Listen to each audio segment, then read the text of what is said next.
Yo yo yo, what's up guys? Here is my day 1 of my 3 days and 2 nights staying here in Bohol. For my day 1, I just had the beach vibes here in Panglao, Bohol.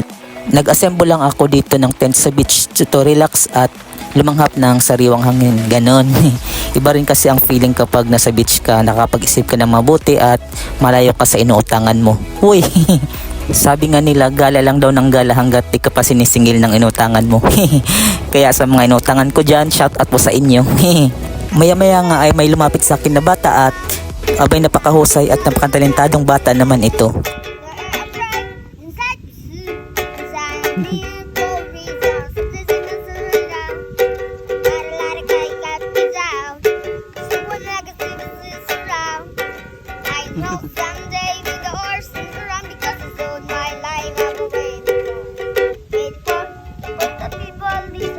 At pagkagabi nga ay naglakad-lakad lang ako at di may pagkakaila na buhay talaga dito ang turismo sa Bohol.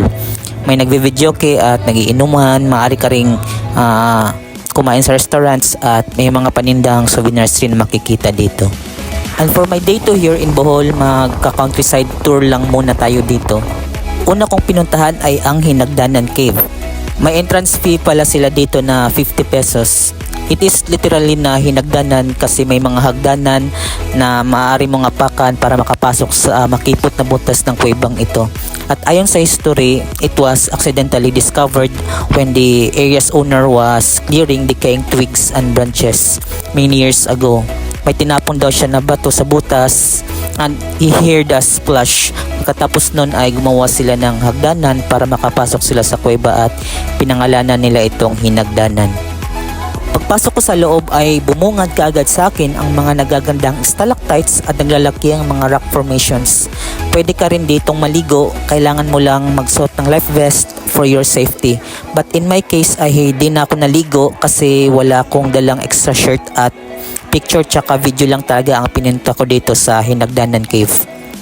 Di rin ako nagtagal dito dahil pupuntahan pa namin ang susunod namin na stop ang Baclayon Church. Ayon sa aking tour guide ay isa daw ito sa pinakamatandang simbahan dito sa Bohol na maraming bagyo at lindol na daw ang napagdaanan at hanggang sa kasalukuyan ay nakatayo pa rin. Isa lamang itong patunay na ang ating pananampalataya ay kailanman ay hindi matitinag anumang pagsubok ang dumating. And for my third stop ay ang Lubok River, located in municipality of Lubok. It is simply river lang talaga siya pero may mga cruise kang makikita. Ang kagandahan dito ay pwede kang sumakay at kumain habang umaandar ang inyong sinasakyan. Palinis din ang ilog at halatang dinedevelop talaga nila para sa mga turista. At ako dito ay picture-picture lang at ninanamnam ang preskong hangin na galing sa ilog. Ang sunod naming pupuntahan ay ang man-made forest ng Bilar. Dito ay makikita natin ang mga nagtataasan at taglalaki ang mga puno sa kalsada. Marami na ring tao pagdating namin dito. Yung iba ay galing pa sa malalayong lugar at labas ng bansa. Kaya sa mga pupunta at mamamasyal dito ay kunting ingat lang kasi nasa kalsada tayo at maraming sasakyan ang dumadaan. Ang sunod naming pinuntahan ay ang Tertiary Conservation Area. Ang gagawin lang dito ay viewing ng endangered ng mga tertiary. Dapat ay makinig muna tayo sa orientation dahil may mga bawal at di pwedeng gawin dito sa loob kagaya ng pagiging maingay, paggamit ng camera with flashes kasi maaari daw silang ma-stress at tsaka bawal din daw silang hawakan. Kaya ang pwede na lang natin talagang gawin dito ay viewing at picture at of course video lang talaga.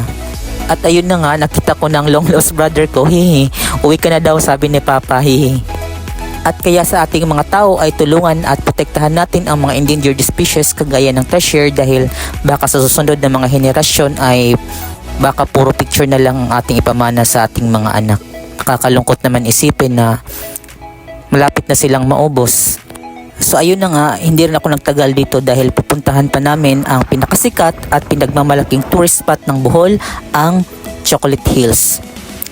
Dati sa libro ko lang ito nakikita at ngayon ay nandito na ako. It is really amazing how God created this beautiful nature. These iconic hills are just not a marvel to behold but also a testament to the fascinating geological history of Bohol.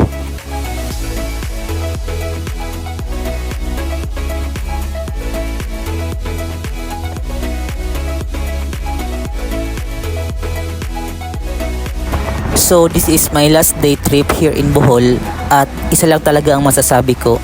Okay, ganda mo Bohol. Uuwi ako na may dalang magandang alaala and always say, behold Bohol. By the way, I'm traveling to my next destination pala guys, ang probinsya ng Siquijor. See you on my next adventure trip. Bye bye!